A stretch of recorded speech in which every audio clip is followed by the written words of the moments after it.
Your next act is a young man who has a monthly show called Debauchery on the Danforth that happens at 417 Danforth at Chester Station, the station nobody stops at. Starts again. I used to live there. I missed it every time. That show starts again on January 9th. Guys, put your hands together for Dean Young.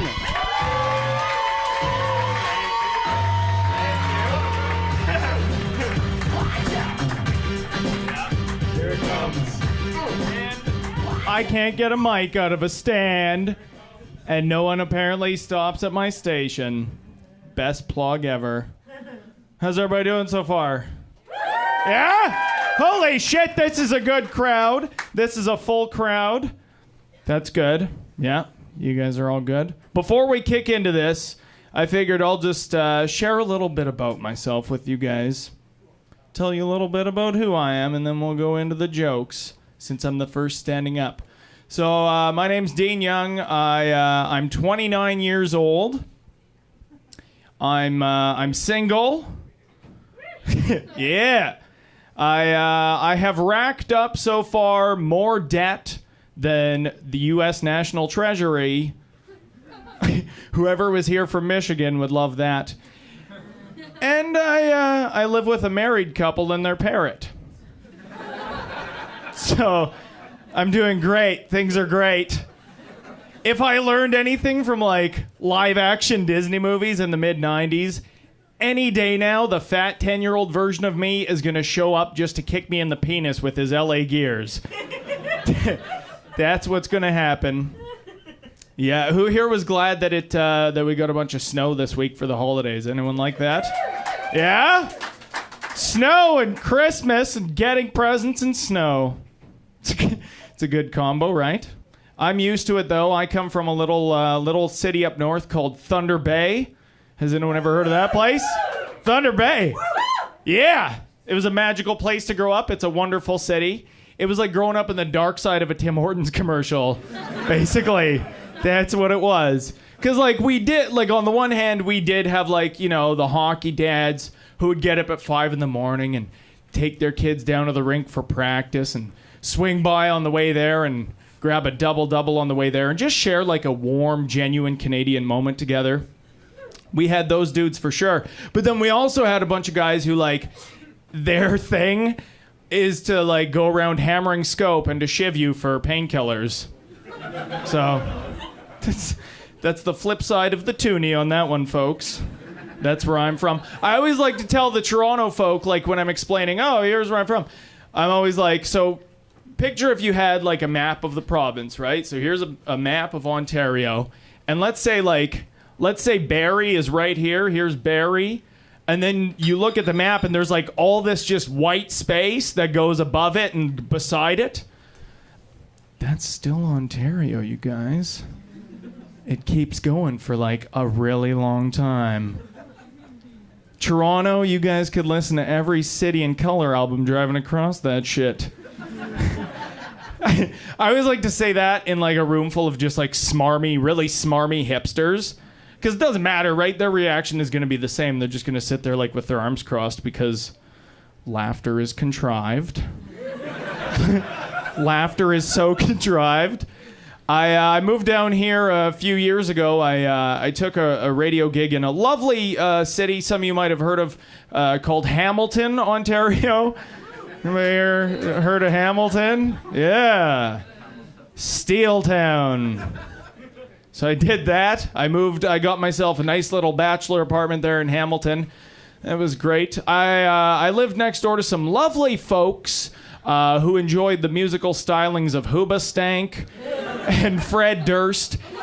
And they liked to have child services employees over for coffee. Just on a whim. That happened. But now, thankfully, I live in Toronto. Yeah. Been here about a year and a half.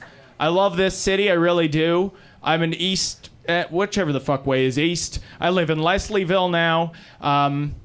So I'm going around East Chinatown a few weeks ago postering for this show, because I still do that. I still put up posters. And I'm walking around East Chinatown, and I saw this little Asian kid punch his grandma. Like full on. Like he like just like wound up and like threw his weight into it too and just like fucking hammered his grandma in the arm.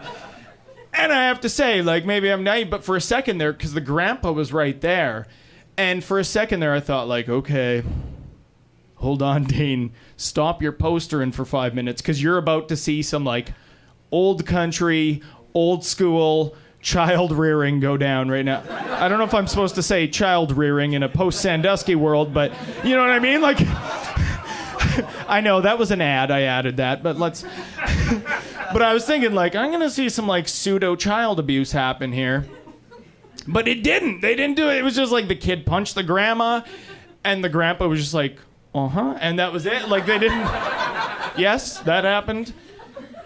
But it did make me think, like, not to age myself. Like I said, I'm 29. That's young-esque, young-essent. But it did make me think, like, kids are assholes now. Like, they really are. Like, kids just... They aren't scared of shit. They aren't. Like, I remember a few years ago, these kids kept going by my grandma's house, right? And she had, like, the white picket fence out front. She lived by a school. And these kids would come by every day and just, like, kick parts of the, like, whole planks of the fence out. And my grandma would come out and, like, yell at them and scold them and stuff. And they'd, like, just, like, flip her the bird. Just like, fuck you, old lady. And I thought, like, that's common sense. You don't drop an F-bomb on an old lady like that. You know, don't give my grandma the bird. Don't flip my grandma the middle finger. But that happened. That kept happening. One day this goes down, and my grandpa's home. And he's out working in the garage. I grew up next door to Minnesota. We say garage, it's a thing. Don't worry about that. But he's out in the garage working on something, and he hears this go down. And he's pissed. My grandpa's pissed. And he runs out there and he starts chasing these kids. Because the thing is, like, my grandpa knows everything he knows about, like, defending your lady. He takes all those notes from, like, the Merle Haggard song catalog. So, like, he's out there swinging at these kids. And he's not thinking about the fact that he's, like, a 65-year-old dude, like, visibly trying to land a punch on the members of One Direction at 2 in the afternoon. It's like, he doesn't give a shit about that. Because in his brain, like, he's going back to, like, his old bar fighting days, right? Back in the 50s, like, his old greaser days. So, like, he's got, like, the pack of Camels rolled up his T-shirt sleeve. You know, the pomp slicked up. He's got some Del Shannon cranking on the jukebox. And a big, fresh, wet pussy stain on the backseat of his 55 Studebaker. So he's not worried about fighting some children. Because that's what you do for your lady. But it did make me think, like, I know it's a cliche, but, like, yeah, when I was a kid, you don't do that. That's like, you don't do that stuff. Reason why I never did stuff like that when I was a kid was a little show called Degrassi High. Who remembers the original Degrassi? The original. That was a really dark show, right? Like, 'cause I remember being a kid, and, like, I'd be sitting there watching Saved by the Bell. Saved by the Bell was always just a nice, fun, innocent time, right? It's like pretty much every episode they're like sitting around in the Max in that diner that they would hang out at, drinking some root beer floats, figuring out how they're going to pull another fast one over on old Principal Belding. It was a good, innocent time, right?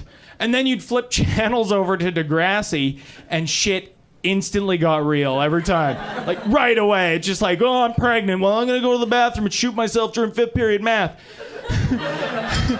And the reason for that was because, not to get all conspiracy on you guys here, but Degrassi High was created by the Canadian government to keep kids in line through fear.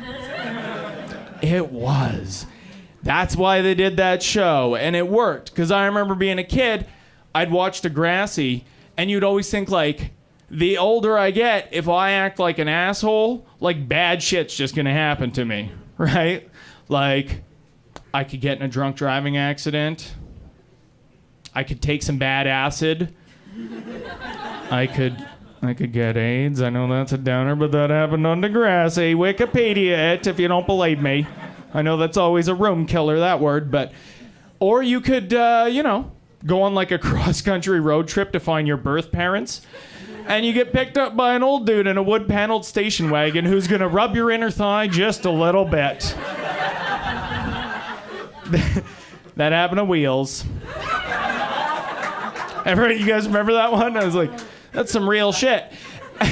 And that show worked, too, because I remember being like 7, 8 years old and just like fucking running into my parents' room in like the middle of the night, losing my shit, just being like, Mom and Dad, I don't want to be a teenager.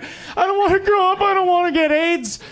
I'll be good. I'll be good. Why the fuck were my parents letting me watch Degrassi is the real question here. But it did work. It didn't work when they did like the remake. Remember you guys, they did like the Next Generation thing? Degrassi 2.0. It didn't have the same effect because kids watched that and they saw Drake on there. They just saw it like, well, fuck it. They got all lethargic, like, doesn't matter what I do. I can do whatever I want. And graduate high school when I'm 21 and still end up rich and go to bed every night on piles of money and empty Patron bottles and white vaginas. So it didn't have the same effect. But, you know, that's classic Canadian TV for you.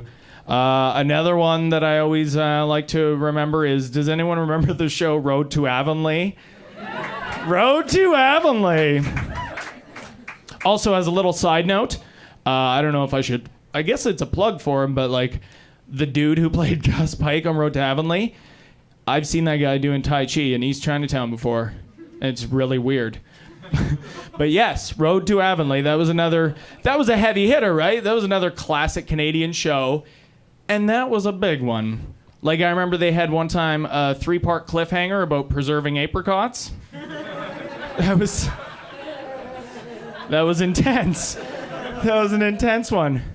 Like, fuck, this was the mid-90s, right? And you'd watch, like, I remember watching, like, remember TGIF on ABC there? Like, even Home Improvement was doing, like, cancer scare episodes and shit. Like, Randy might have cancer. I remember that one. And, like, Tim has to go and talk to Wilson and just like, oh, howdy-ho, I think Randy has cancer. That was it. And then we're doing, like, Cecily's Pies Tomatoes win at the county fair. The King family discusses the purchase of a new sow and then decides it would not be prudent. That was like, and that was our ratings king. That was like, fucking 45,000 people live in PEI. That number might be off, but whatever. We had like 3 million people tuning in every Sunday night to watch a show about it on the Sullivan Family Hour. Brought to you by Petro-Canada. So basically, I guess the central themes, if you will, that I would like you guys to take home from this tonight is, well, obviously I was raised by television. That's apparently my parents just in the 80s and 90s were just like, here, fuck it. Tell us if Pokeroo left. So I was raised by television, Canadian television, and also, just children are terrible now. That's it. That's just like, they're the worst. I don't know how to turn it around. I don't know what we could do for tomorrow's generation, but that's it. Anyways, you guys have been awesome. A lot of fun. Who are the Michigan people, by the way? You got pointed to. All right. Well, I grew up pseudo close to America, so welcome to this show. But anyways, that's it for me. You guys have been awesome. I'm Dean Young. Follow me on Twitter at Comic Dean Young. And that's it. I'm done.